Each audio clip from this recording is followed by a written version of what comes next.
So is what Trump is doing right now with Iran a larger 4D chess plan to help out the American empire and to go after China? Well, that's what some people are thinking, as other people are responding to it by saying, that's just cope. Is it? What's really going on here? Is there some kind of strategic plan for the American people, for the American empire? Tim Pool lays out a very interesting argument, and we're going to go through all of it, as some people are saying he just doesn't face the reality of Trump not following his promises. I wanted to steelman and strawman this, since there's a lot of other things happening right now, specifically with large portions of the world preparing for war.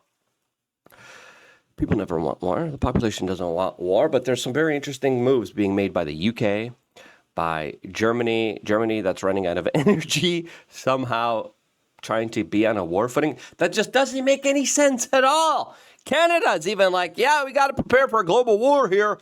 Has the global war already started? Well, I wanted to lay out some of the arguments here, whether Trump is actually doing the right thing for America, its people, and its empire, or is this another type of hijacking of our interests that really don't have a larger plan other than elites robbing the sinking ship that is going down with the American empire? Well, we got a lot to talk about that, especially when it comes to modern warfare. We're going to be talking about that and a lot more all here on this independent media broadcast. If you appreciate it, subscribe, click the notification button. We greatly appreciate all the time that you spend with us here on this independent media channel. Now, Volodymyr Zelensky, the president of Ukraine, just announced that for the first time in this war, an enemy position was captured, quote, entirely by ground robotic systems and drones.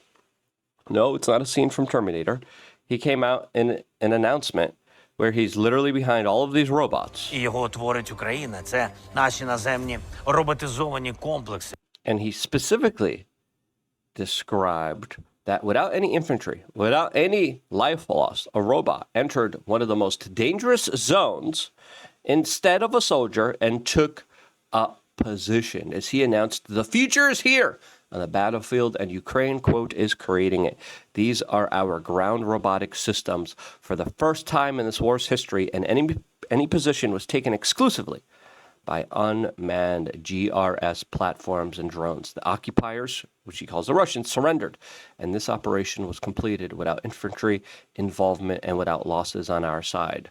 Ratel, Termite, Arderal, Lynx, Zemal, Protector, Zola, and the other GRS completed over 22,000 missions at the front in just 3 months. In other words, over 22,000 times, lives were saved. A robot went into the most dangerous zones instead of a soldier. Zelensky addresses this to the workers of the Ukrainian Defense Industrial Complex just a few hours ago. Now, there's a lot of implications to this, right?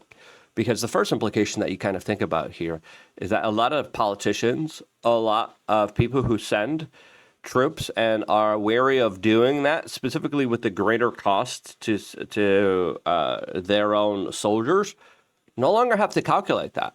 Their decision to now start a war or invade a war, a lot simpler. And we talked about this concept about 8 years ago, about big robotic wars being fought in the Arctic and we were talking about the future of warfare. Even 8 years ago, you go back, I remember 8 years ago talking about this kind of concept of wars being fought just with machinery. And we have to understand these robots, these machines fight in many different ways, not just with full-on kinetic warfare, destroying other machines, but with influence, but with money. Are we involved in a global world war, artificial AI, technocratic, robotics type of system?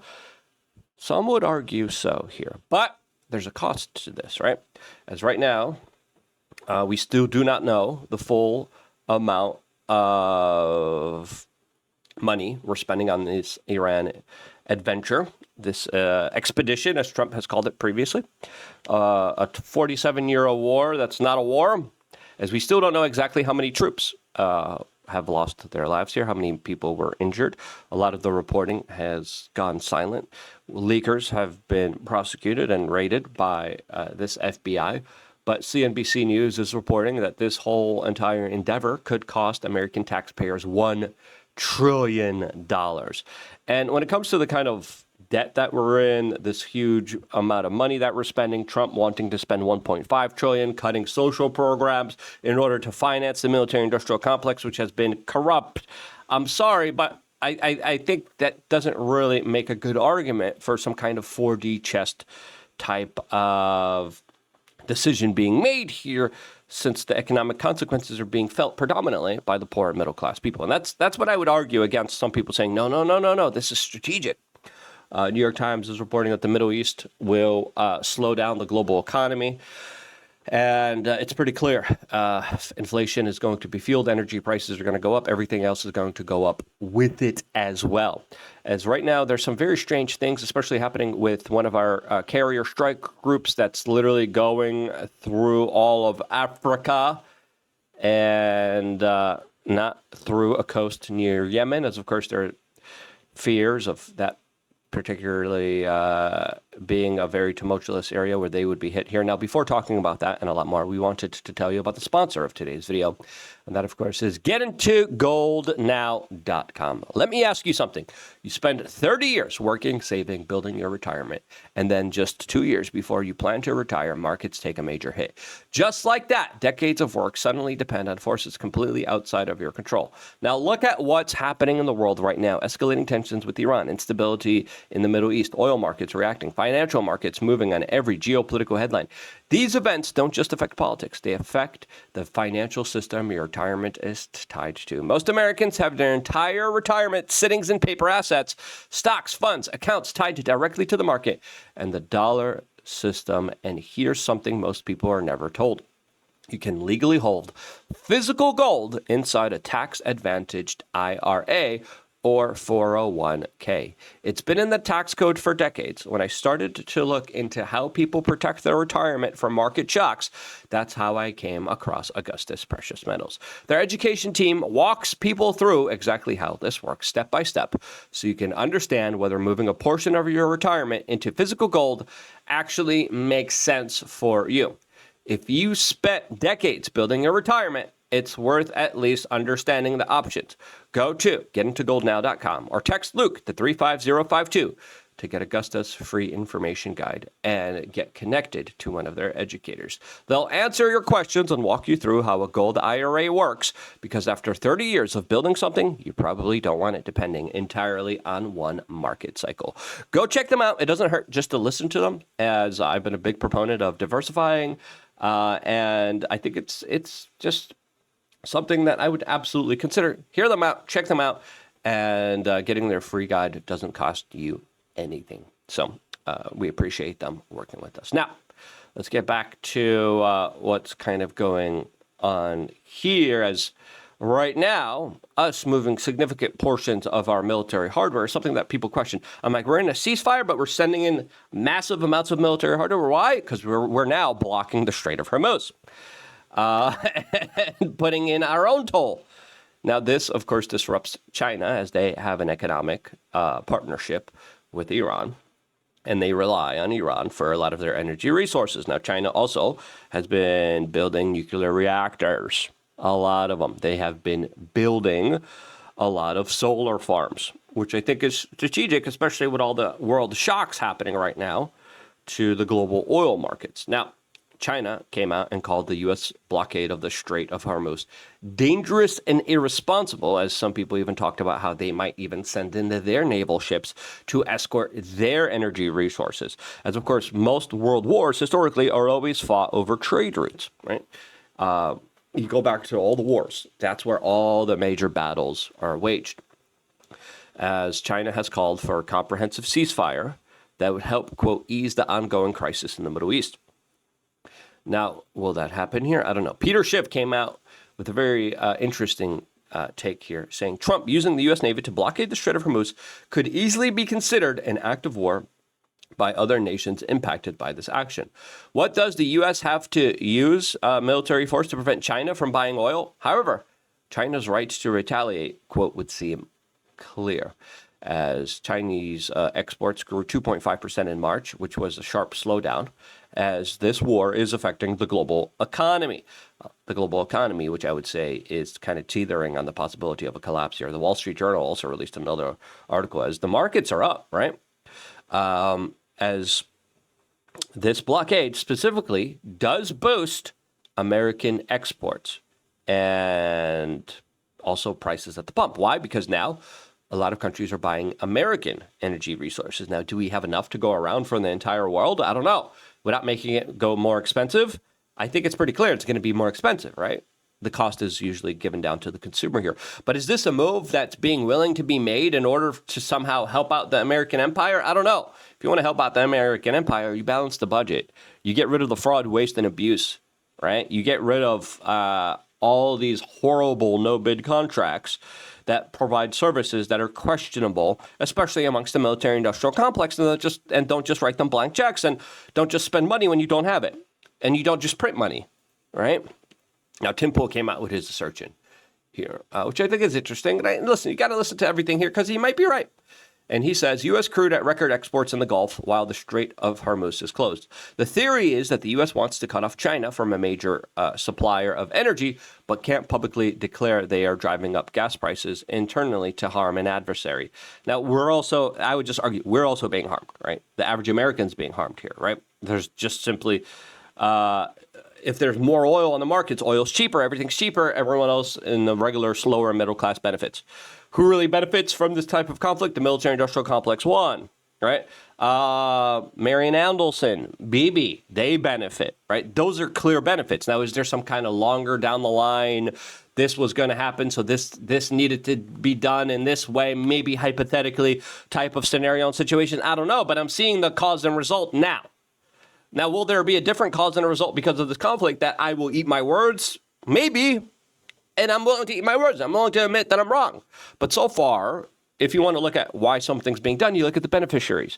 The beneficiaries, military-industrial complex, Marianne Aldelson, Bibi Netanyahu, they're the greatest beneficiaries. Are we benefiting? Not really. As the American people, am I benefiting? No. Is this some kind of larger move for the American empire? I don't think so. We're spending more money. Now, Donald Trump was also talking about, look how many empty tankers are headed to America to buy our products. The health ranger, Mike Adams, came out and says, yes, it's fake news about a new wave of empty tankers headed to the U.S. because of the closure of the Strait of Hormuz. Typically, White House propaganda. Quote, empty tankers are always empty on one leg.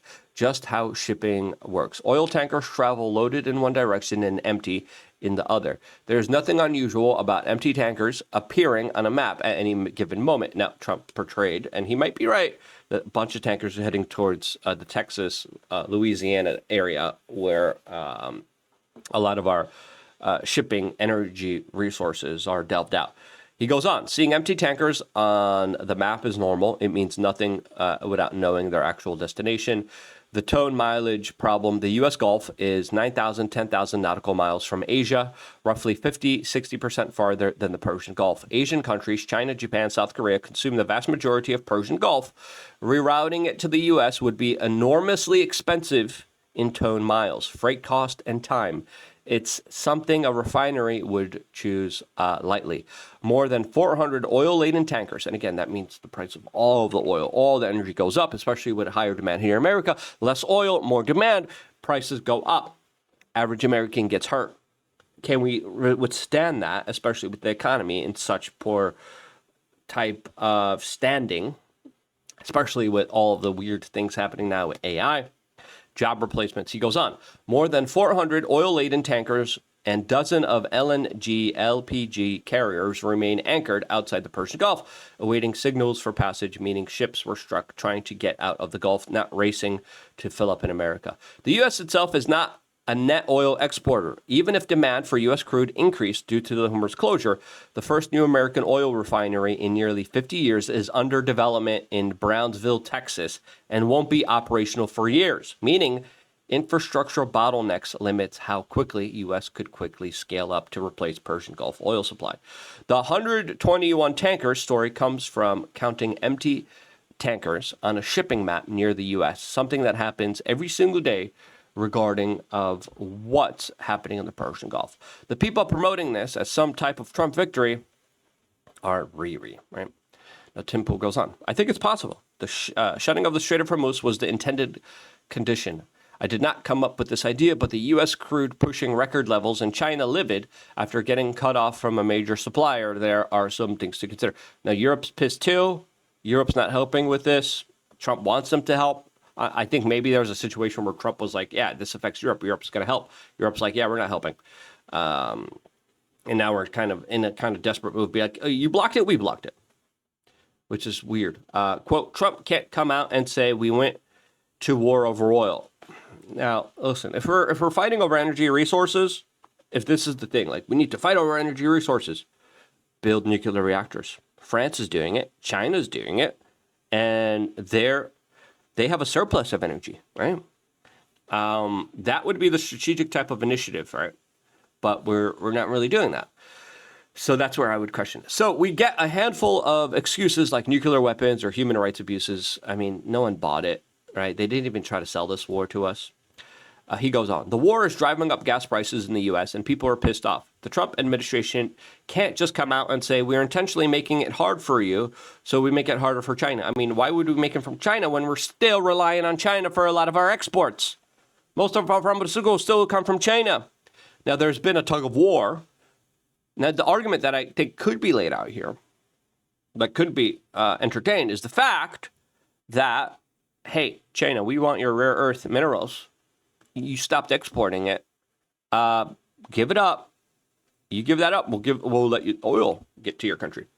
That could be something that maybe potentially could be happening here, right? And it could be a larger trade war. The idea is that Trump is taking a hit to the U.S. economy in an effort to bring an even greater hit to China and other debt holder or adversaries. Considering that the U.S. responded recently with a blockade of the Strait, I think it's a reasonable conclusion. Like, what we're going to see, right? We're going to see if this is actually the kind of case here.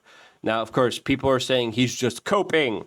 He doesn't want to admit when Trump made a mistake. And I think, essentially, we will see how this plays out and then I'll really fully understand it. So far, I'm seeing a lot of pain and suffering for the American people.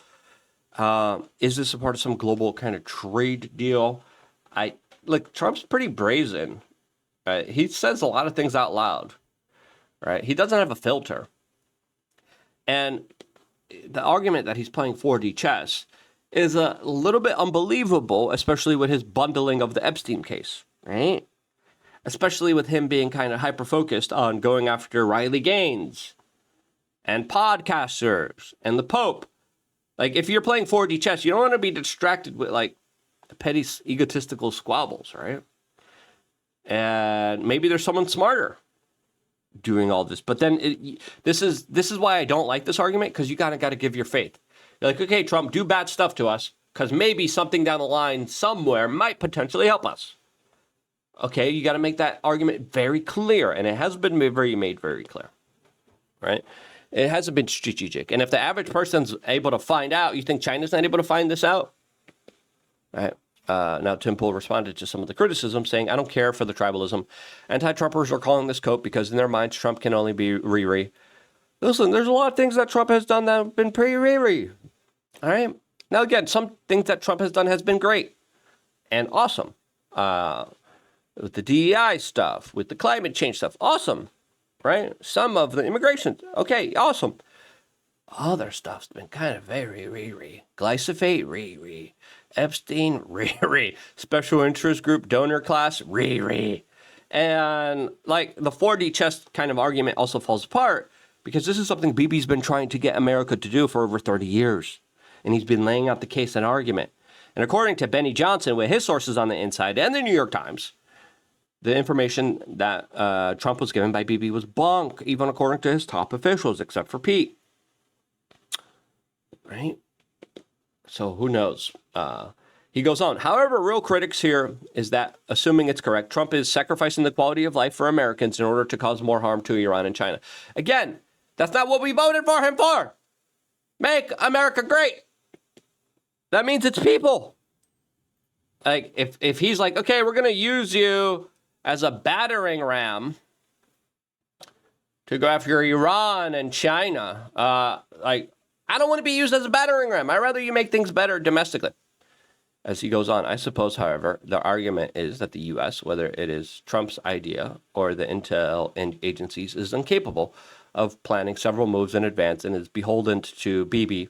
Thus, we are in war for no reason at all, as if the deep state hasn't been controlled, coordinated in its effort. Maybe it's one big blunder, surely, but I could find it silly to think the entire U.S. military apparatus just does things accidentally or on a whim.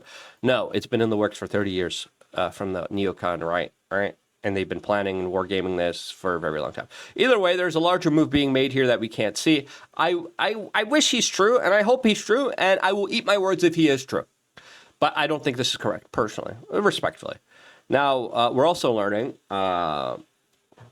Hillary Clinton is advising elements of the Trump administration. Oh, that's not good. Spain and China are making closer trade deals now after the U.S. is angry. Bibi's angry. A lot of EU countries are also angry with the U.S. and Bibi, right? There's now other notions about going to war with Turkey that people are pushing. Loomer's talking about how bad Turkey is. Murdoch, Fox News, we're all talking about how bad Turkey is. There's bigger storms brewing now, especially in Ukraine, with a new leadership in Hungary that's dedicated towards helping Ukraine, as the UK is working on a major plan to prepare for its country to be at war. Germany just passed a new service law that now requires men of the armed forces to get permission before they're able to leave the country for more than 3 months. Women don't have to, as of course the migrants probably won't be asked to do the same. Germany has major problems with its energy resources. And then we have the representatives of the European Union, previous Bilderberg members, talking about how people need to stay home, don't drive, don't use electricity because they're in an electricity shortage. Canada even came out and says, hey, we got to prepare the country for a global war. I